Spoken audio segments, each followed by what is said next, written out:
Interview দিতে এসেই সুরাজের দেখা পেল সুদীপা। হ্যাঁ বন্ধুরা, এমনটাই দেখতে পাবো আমরা অনুরাগের ছোঁয়া ধারাবাহিকের আগামী পর্বগুলোতে। সুদীপার কাছেই ইন্টারভিউ দেওয়ার জন্য ফোন আসে। সুদীপা তখন হিমাদ্রি বাবুকে বারবার ফোন করতে থাকে কলকাতা নিয়ে যাবে, কিন্তু হিমাদ্রি বাবু সুদীপার ফোন ধরে না।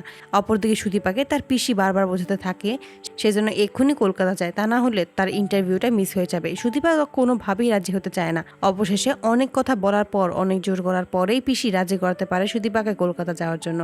সুদীপাকে তার পিসি রাজি করা ইন্টারভিউ দেওয়ার জন্য কলকাতা যেতে। অবশেষে কলকাতা একাই চলে আসে সুদীপা। অপরিচিত একটা শহরে এসেও সুদীপার কেন যেন মনে হয় এই শহরটা তার বড্ড চেনা। এই শহরের সাথে তার বহু বছরের সম্পর্ক। সুদীপা একাই পাড়ি জমায় মেডিকেল কলেজে, তার স্বপ্ন পূরণ করতে, বড় একজন ডাক্তার হতে। সুদীপার ইন্টারভিউর সময় আসলেই সুদীপা যখন কেবিনের ভিতরে প্রবেশ করে, ঠিক সেই মুহূর্তেই সুরাজকে দেখেই চমকে যায় সুদীপা। সুদীপার মনে হতে থাকে এই সুরাজের সাথে তার বহু বছরের সম্পর্ক। সে এই সুরাজকে খুব আগে থেকেই জানে।